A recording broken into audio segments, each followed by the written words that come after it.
O 133, então, de uma maneira geral, uma grande ideia aqui desse texto, a gente poderia dizer assim: feliz o homem que vive em união com Deus e com seus irmãos, sobre a sua vida está a ordem de bênção e vida para sempre.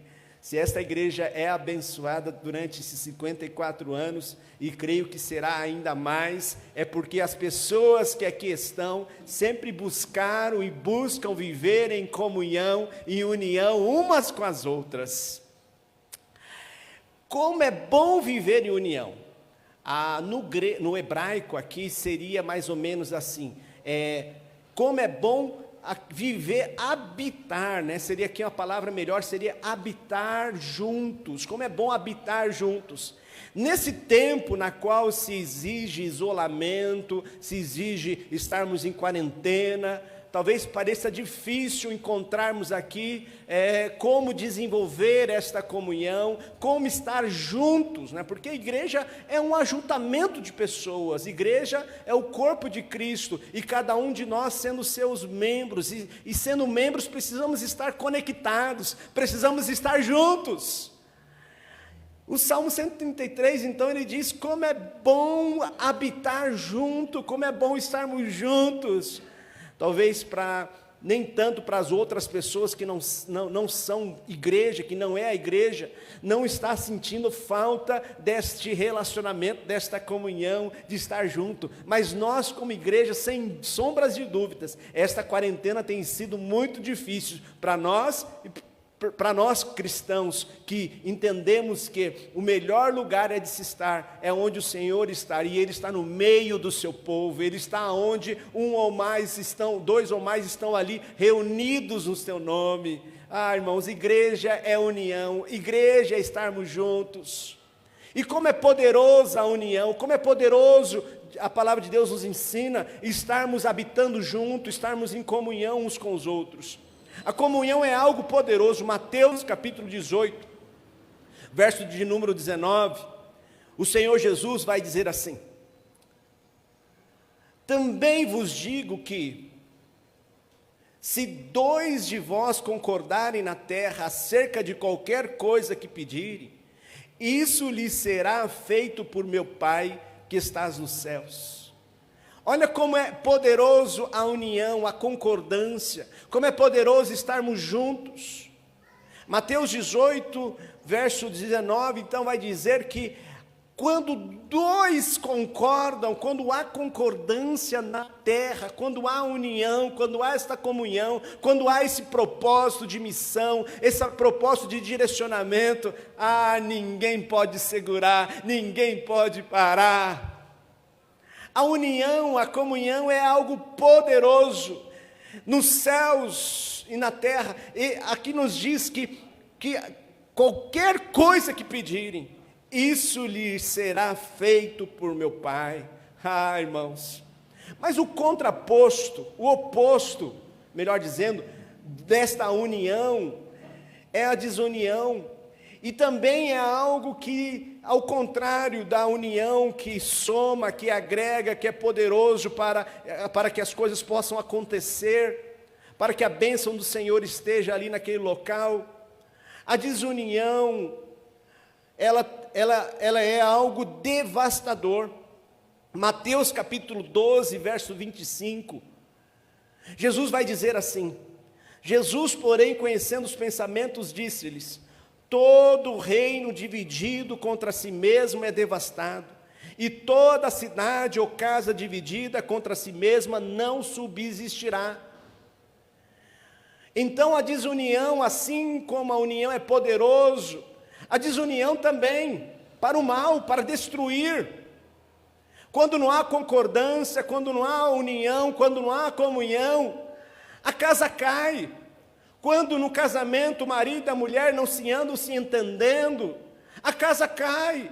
Quando na família há discórdia, há desunião, a família é destruída. Assim é na igreja também, assim é na sociedade também, assim é nos nossos relacionamentos, quando há discórdia, quando não há concordância, quando nós não conseguimos chegar à união, à separação, a casa cai. Vejamos alguns inimigos da comunhão, alguns inimigos da união. Primeiro quero citar o que está lá em 1 Coríntios capítulo 3, verso 3 e 4, que eu chamo de partidarismo. Se tem algo que destrói a comunhão, que destrói uma igreja, destrói um país, destrói uma sociedade, é o partidarismo.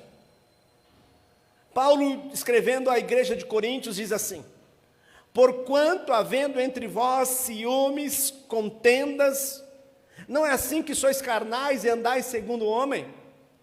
Quando, pois, alguém diz, eu sou de Paulo, e outro, eu de Apolo, não é evidente que andais segundo os homens?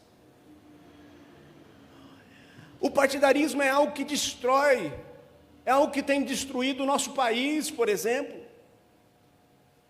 Nós, como cristãos, sabemos que a nossa salvação é Jesus, não é um presidente, não é um vereador, não é um senador.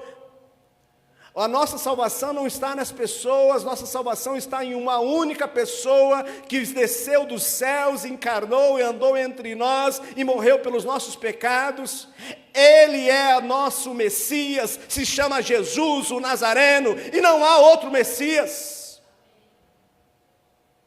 Qualquer um que tenta subir o trono e dizer, eu vou salvar esta pátria, eu vou salvar este mundo, pode-se dizer que é um anticristo, pode-se dizer que é aquele que vem trazer divisão e contenda. Nós cristãos temos um Messias, e esse Messias se chama Jesus e não há outro nome. E o partidarismo tem dividido o nosso país, tem dividido famílias, tem dividido igrejas. Irmãos, nós não estamos atrás de homens e de mulheres, nós estamos atrás unicamente de um Deus que fez os céus e a terra, e é Ele que devemos cultuar, e é Ele que nós devemos adorar. Por isso que esta igreja está aqui há 54 anos, mostrando o caminho para a sociedade, que existe apenas um e um só Senhor, um só Salvador, e o nome dele é Jesus Cristo, o Nazareno. O partidarismo, ele destrói a sociedade. Nesse momento onde há pânico, onde há desespero, pessoas se aproveitam, têm se aproveitado. É tempo na qual nós buscamos a união, a comunhão, vivermos unidos, porque isto é poderoso. Se quisermos passar por este momento de desesperança e que a nossa nação seja uma nação forte, essa nação tem que aprender a viver unida, viver em comunhão, buscando superar os seus propósitos, as dificuldades, em um único só propósito, o bem do povo, o bem da sociedade. E assim como a igreja, devemos viver unidos em um só propósito, o propósito de glorificar a Deus, que as nossas ações, as nossas atitudes, não seja voltada para homens, para mulheres, mas seja unicamente para glorificar e honrar o nome do nosso Senhor. Um segundo inimigo da união é o pecado. 1 João capítulo 1, versos 6 e 7, talvez esse seria o primeiro, não o segundo. Diz assim: se dissermos que mantemos comunhão com Ele e andarmos nas trevas, mentimos e não praticamos a verdade. Vou ler de novo. Se dissermos que mantemos comunhão com Ele e andemos nas trevas, mentimos e não praticamos a verdade. Se, porém, andarmos na luz, como Ele está na luz, mantemos comunhão uns com os outros, e o sangue de Jesus, seu Filho, nos purifica de todo pecado. Se tem algo que tem devastado igrejas, tem devastado a nossa sociedade, tem devastado famílias, é o pecado. Pessoas dizendo que andam na luz, mas os seus atos, as suas ações, ainda continuam nas trevas. Queridos irmãos, se queremos ser uma igreja vencedora, uma igreja próspera, uma igreja onde o Senhor ordena a bênção e a vida, em nome de Jesus, busquemos a santidade, permitimos que o sangue de Jesus nos purifique dos nossos pecados, porque através do sangue, através do Espírito Santo, é que nós se tornamos uma só igreja, um só corpo, uma só família. O pecado, ele devasta. O pecado tem matado igrejas, tem matado famílias. Meu querido amigo, minha querida amiga, nesta noite é noite de você voltar-se para Jesus, noite na qual você se reconciliar com a sua igreja, reconciliar-se com a sua família, reconciliar-se com o povo de Deus. Mas para que isso possa acontecer, arrependa-se dos seus pecados e permita que o sangue de Jesus lhe purifique. Um exemplo disso, lá em Números, capítulo de número 12, fala do momento da história da congregação de Israel, que o pecado entrou e afastou Miriam da comunhão da congregação. Números capítulo 12, verso 1 e 2, conta para nós a história na qual o povo estava no deserto, estava ali na sua jornada. Deus estava se manifestando, Deus já tinha se manifestado no Egito, Deus estava alimentando o povo no deserto. E aqui em Números capítulo 12, Miriam começa com seu irmão Arão, começam a falar mal de Moisés. Diz assim o texto: falaram Miriam e Arão contra Moisés, por causa da mulher cuxita que tomara, pois tinha tomado a mulher cuxita. E disseram: porventura tem falado o Senhor somente por Moisés? Não tem falado também por nós? Olha só o que o texto diz: o Senhor o ouviu. Meu irmão e minha irmã, por mais que você tente fazer o pecado nas escondidas, o Senhor tudo vê, o Senhor tudo sabe.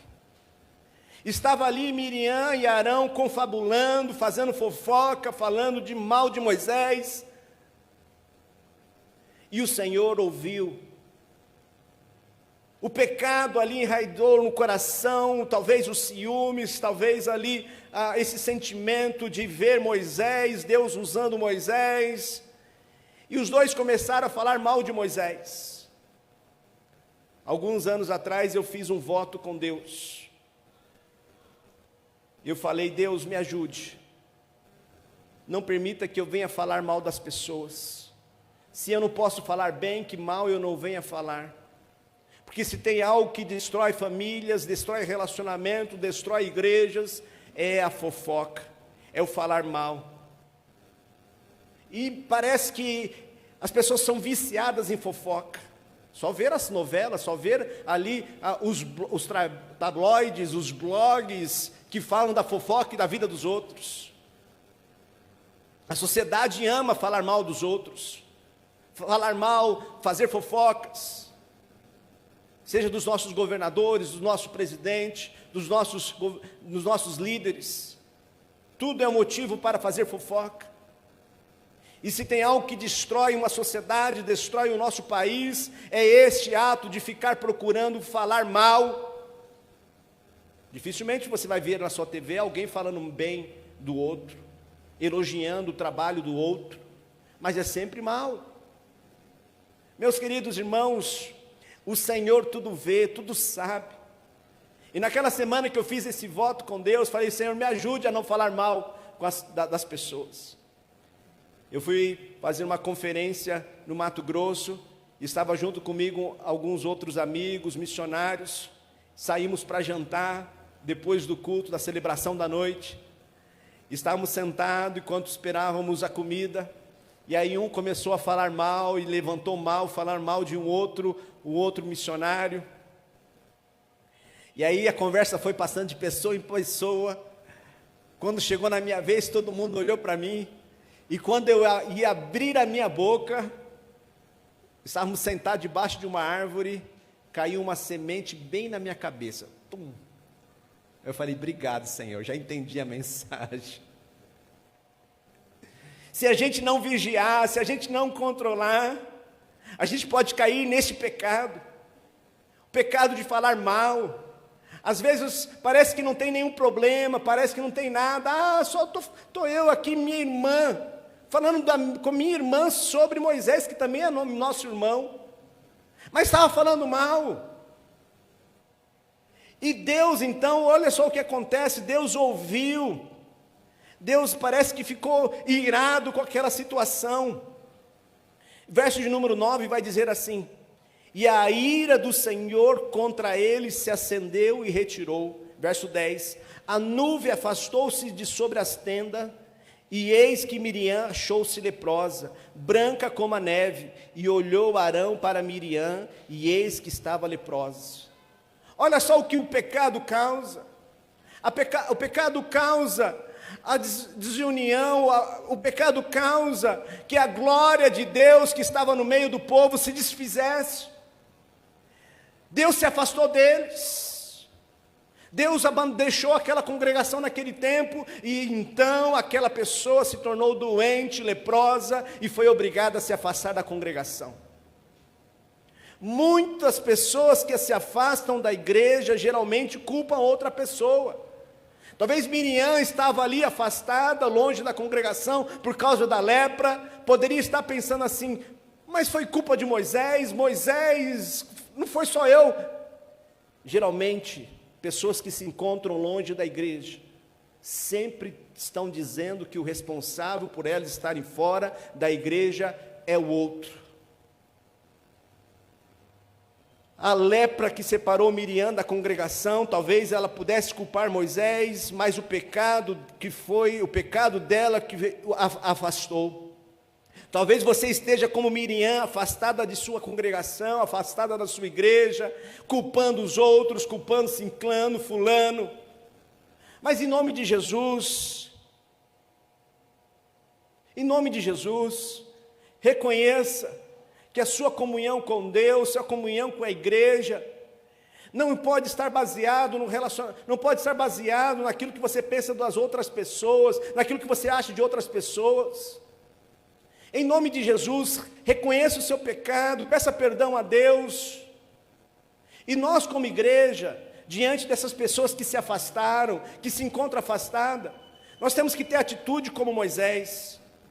Diz no verso de número 13, de números 12, que Moisés clamou ao Senhor dizendo: ó Deus, rogo-te que a cures. Tem uma multidão de pessoas afastadas da igreja nesse momento, enfermas, doentes, carecendo que a igreja interceda por ela. Nesses 54 anos, quantas pessoas passaram por aqui? Eu estava fazendo uma estatística, no ano que eu entrei, e menos de 5 anos atrás do que eu tinha entrado, faz 4 anos que eu estou aqui, 250 pessoas passaram por esta igreja, no período de 5 anos. Logo quando tinha chegado, levantei essa estatística, e eu disse: igreja, precisamos orar por esses que se afastaram. Foi a atitude de Moisés, orar por aqueles que se encontram enfermos, longe da comunhão da congregação, para que eles possam se arrepender dos seus pecados e entender que a igreja as pessoas não foram responsáveis pela sua doença, pela sua lepra. É olhar para si, pedir perdão a Deus, buscar reconciliar-se com aquele que está brigado, afastado, porque na desunião não há bênção, na desunião não há vida, na desunião só há morte. Mas para que Moisés pudesse chegar nesse ponto, como igreja, olha só o que diz o verso de número 3, Números 12, 3, vai dizer assim: era o varão Moisés muito manso, mais que todos os homens que havia sobre a terra. Chamar Moisés de manso. Para você que está acompanhando os cultos às quartas-feiras, sabe que nós estamos estudando a Bíblia livro a livro, versículo a versículo, e estamos estudando Êxodo capítulo 2, e vimos que naquele período da vida de Moisés, Moisés não era tão manso assim. Moisés viu um egípcio maltratando um hebreu, e Moisés foi lá, brigou com ele, matou aquele egípcio. Moisés manso, chamar Moisés de manso. Sabe por que Moisés é manso aqui nesse texto? Porque aqui passou-se alguns anos e Deus trabalhou na vida de Moisés. Moisés teve um encontro com Deus ali em Horebe, diante daquela sarça que transformou a vida de Moisés. Assim é na igreja. Há muitos cristãos que precisam viver uma transformação, um encontro com Deus, para deixar a ira, para deixar mudar o seu caráter, mudar o seu interior. Moisés teve um encontro com Deus ali em Horebe, de tal maneira que hoje, aqui em Números, a Bíblia pode chamar de Moisés do homem mais manso sobre a terra, porque a mansidão é fruto do Espírito. Mansidão é algo que Deus trabalha em nós e gera em nós. Então, igreja do Senhor Jesus, se queremos ser uma igreja aonde há a bênção do Senhor, a vida do Senhor, nós temos que ser uma igreja cheia do Espírito Santo, uma igreja de crentes transformados, crentes que nasceram de novo, crentes que têm relacionamento com Deus vivo, assim como Moisés tinha relacionamento com Deus e falava com Ele face a face. Que em nome de Jesus, que nesses próximos anos, que o Senhor possa usar-nos e ver que cada pessoa que aqui está foi transformada, foi lavada e remida pelo sangue do Cordeiro, e hoje são novas criaturas, que não fica se lamentando, que não fica com remorso, que não fica acusando as outras pessoas, mas que estejam dispostas, assim como Moisés, a perdoar, a interceder por aqueles que estão feridos, aqueles que se afastaram ou feriram também, em nome de Jesus, que assim como Moisés era homem manso, nós possamos ser transformados para viver para a glória do Senhor. Voltando ao Salmo 133, para a gente finalizar, enquanto a equipe de louvor se prepara, vamos ler de novo o Salmo 133. Abra lá, vamos lá. Ó, como é bom e agradável viverem unidos os irmãos. Vamos ler juntos mais uma vez? Ó, como é bom e agradável viverem unidos os irmãos. É como o óleo precioso sobre a cabeça, o qual desce para a barba de Arão, e desce para a gola de suas vestes. É como o orvalho do Hermon que desce sobre os montes de Sião. Ali ordena o Senhor a sua bênção e a vida para sempre. Olha só quantas vezes repete essa palavra desce. Perceba que a bênção do Senhor, ela não procede das nossas ações, mas procede de Deus. Deus, Ele que ordena a bênção, é dele que vem a nossa união. Se estamos aqui hoje reunidos, se estamos aqui conectados uns com os outros, é porque o Espírito do nosso Deus tem unido a sua igreja, e esse é o mistério. Esse é o mistério na qual nós encontramos pessoas de tanta diferença social, cultural, muitas pessoas diferentes umas das outras, mas em Cristo Jesus podemos viver em comunhão, porque o Espírito de Deus nos faz um. União estabelecida em Deus, e nesta união o Senhor ordena a bênção e a vida para sempre. Feliz o homem que vive em união com Deus e com seus irmãos. Sobre a sua vida está a ordem de bênção e vida para sempre. Que nós possamos viver em comunhão, que nós possamos viver em união. Se você se encontra afastado da comunhão da igreja, algumas pessoas dizem assim: não, mas eu posso ser cristão em casa sozinho. Pode, mas não deve. Porque ser igreja é viver em comunhão, é viver unidos, é habitar juntos uns com os outros. Isso é ser igreja. É ali, é neste local que o Senhor ordena a bênção e a vida. É nessa comunhão, é nesta união, habitando junto uns com os outros. Esse sentimento de viver individual é maligno, não é de Deus. O sentimento, cristão adequado, o desejo do coração de Deus é nos fazer um, é nos unir através do Espírito Santo, através do Espírito de Deus habitando em cada um de nós. Deus nos conecta, Deus nos faz um no seu corpo. Deus não espera que vivamos sozinhos, que nesses próximos anos você venha fazer parte da igreja do Senhor. Se alguém lhe machucou, se você se encontra ferido, se você se encontra doente, assim como Miriam, que nesta noite o Senhor possa curar esta lepra, que o Senhor possa curar este mal, e você possa ser reconciliado na congregação do Senhor, e ali desfrutar da bênção e da vida que há em viver em comunhão uns com os outros.